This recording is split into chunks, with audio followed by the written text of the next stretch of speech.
Pausa. Colombia, en los años 80, era un país conteniendo la respiración.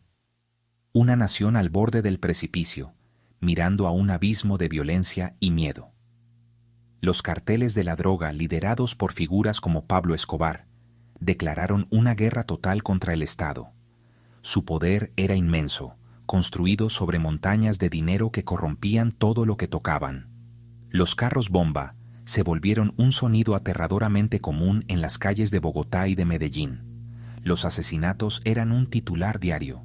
El tejido social se desgarraba bajo el terror y la sangre, dejando a la ciudadanía impotente. La violencia no estaba confinada a un solo frente. Era un conflicto multifacético que parecía interminable. Surgieron grupos paramilitares, supuestamente para combatir a las guerrillas, pero a menudo apuntaron sus armas a civiles inocentes, instaurando su propio terror en el campo. Las guerrillas, como las FARC, el ELN, continuaban su guerra de décadas contra el Estado, financiando sus operaciones mediante secuestros y extorsiones. La justicia estaba paralizada, corroída por la corrupción, intimidada por la amenaza constante de asesinato. Jueces, periodistas, políticos que se atrevían a alzar la voz eran silenciados, uno a uno. El Estado parecía incapaz de proteger a su gente. Fue una profunda crisis de legitimidad del Estado colombiano. El marco político, regido por la Constitución de 1886, se sentía anticuado, incapaz de responder a las pesadillas modernas del país. Era un documento rígido y centralista, que concentraba el poder en el Ejecutivo y excluía a amplios sectores de la población. Comunidades indígenas, afrocolombianas y otras minorías no tenían voz real. El sistema estaba dominado por los dos partidos tradicionales, los liberales y los conservadores, dejando poco espacio a nuevas ideas o a la participación ciudadana. Era un sistema que se rompía, incapaz de contener el caos. El asesinato de Luis Carlos Galán Sarmiento, en agosto de 1989, fue un punto de quiebre. Galán era un candidato carismático que prometía enfrentar a los carteles y reformar el país. Representaba esperanza para millones. Su asesinato, orquestado por capos, golpeó el espíritu nacional. Era un mensaje brutal. Nadie estaba a salvo. El duelo y la indignación colectiva se volvieron un poderoso catalizador. Ya no era si había que cambiar, sino cómo. Las viejas vías habían fallado. Había que forjar un nuevo camino desde las cenizas de la tragedia. Pausa. En medio de la oscuridad, apareció un destello de luz. No vino de los salones del Congreso ni del Palacio Presidencial. Vino de las universidades. Un grupo de estudiantes, viendo a su país desintegrarse, decidió no guardar silencio. Estaban cansados de la violencia y del sistema político viejo y cerrado. Creían que la única salida era reescribir las reglas fundamentales. Imaginaban un nuevo pacto social, una nueva constitución para unir a Colombia y construir un futuro más incluyente y pacífico. Su idea era simple y revolucionaria: usar una elección próxima como vehículo de cambio. En las legislativas de marzo de 1990 había 6 papeletas oficiales. Propusieron sumar una 7ª papeleta no oficial y simbólica, la 7ª papeleta. Preguntaba si se apoyaba convocar una Asamblea Nacional Constituyente para reformar la Constitución. Era una insumisión ciudadana, un atajo creativo ante un establecimiento reticente. El movimiento se propagó como pólvora, alimentado por el voz a voz, los periódicos universitarios y un anhelo compartido de paz. El gobierno de Virgilio Barco dudó al comienzo. La idea era inédita y su legalidad cuestionada.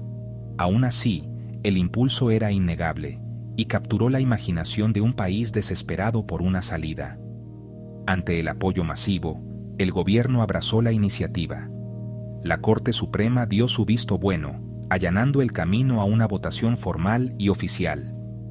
Lo que comenzó como protesta estudiantil se transformó en proyecto nacional, testimonio del poder de la gente común para forjar destino.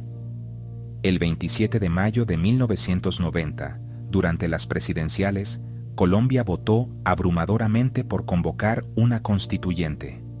El sí fue un mandato rotundo de cambio, un grito colectivo de una sociedad que rehusaba definirse por la violencia y la corrupción. El pueblo habló no con armas, sino con votos. Eligió la esperanza sobre el miedo y creer en construir un nuevo país desde la base. La séptima papeleta probó que la democracia puede transformar incluso las horas más oscuras, encendiendo un proceso que cambió para siempre el rumbo de la nación. Pausa. La elección de los miembros de la Asamblea Nacional Constituyente fue histórica. Por primera vez, se abrieron las puertas del poder a nuevos rostros y voces. La Asamblea no estuvo dominada por la clase política tradicional, fue un vibrante mosaico de la sociedad colombiana. Representando al M-19, Antonio Navarro Wolf, simbolizó el paso del conflicto armado a la participación política. Mostró que el diálogo era posible, que antiguos enemigos podían sentarse a construir futuro común. Junto a exguerrilleros, líderes indígenas, tuvieron por primera vez voz directa en la ley suprema. Minorías religiosas, activistas comunitarios, académicos y movimientos sociales. Liberales y conservadores estuvieron presentes, pero debieron compartir escenario. Esa diversidad aseguró debates ricos y complejos, representativos del país. Fue una conversación nacional sin precedentes. El proceso fue intenso y colaborativo. 74 miembros trabajaron 5 meses sin descanso, escuchando propuestas de miles de ciudadanos y organizaciones. Hubo debates apasionados y contenciosos, pero prevaleció un espíritu de consenso. Sentían el peso histórico de su tarea. No escribían solo un documento legal, intentaban sanar una nación herida, forjando un nuevo contrato social capaz de resistir la ruptura. Álvaro Gómez Hurtado, Horacio Serpa Uribe, Antonio Navarro Wolf. Trabajaron juntos pese a profundas diferencias, liderando con ejemplo y hallando puntos en común, guiando a la Asamblea en momentos difíciles. Esa colaboración fue el alma de la Constituyente. Pausa. El 4 de julio de 1991 se proclamó la nueva Constitución, un documento nacido no de un ejercicio académico, sino de dolor, lucha y esperanza de una nación en crisis. Fue una ruptura radical con la Carta de 1886. La nueva Constitución se cimentó en los derechos humanos. Declaró a Colombia un Estado social de derecho, obligando al Estado a garantizar no solo libertades civiles, libertades políticas, sino derechos sociales, económicos y culturales para todos los ciudadanos. Una promesa de sociedad más justa y equitativa, con la dignidad como derecho universal. Una de las innovaciones más revolucionarias fue la creación de la acción de tutela, o tutela. Este mecanismo dio a cualquier ciudadano el poder de acudir directamente a un juez para exigir protección inmediata de derechos fundamentales cuando fueran amenazados o vulnerados. Una herramienta para empoderar a los sin poder, para exigir cuentas al Estado y a entidades privadas poderosas, haciéndolas responsables. La tutela transformó la relación ciudadano-Estado, volviendo derechos abstractos en realidades exigibles. Un símbolo de empoderamiento ciudadano y de una justicia más accesible.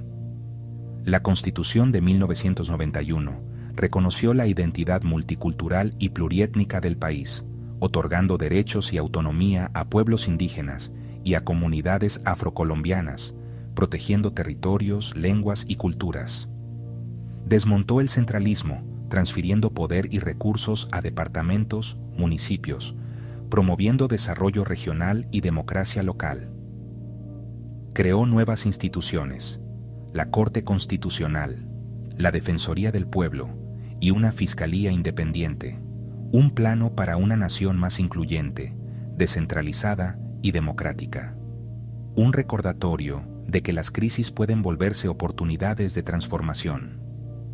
Cuando la sociedad se une en un propósito común, supera la adversidad. La violencia no desapareció de la noche a la mañana, pero la Constitución ofreció una nueva hoja de ruta, una visión compartida, invita a reflexionar sobre nuestros desafíos de hoy. Crisis equivale a peligro, crisis equivale a posibilidad. Invitaciones a unirnos, a escucharnos y a tener el coraje de construir un futuro más justo y en paz para todas y todos.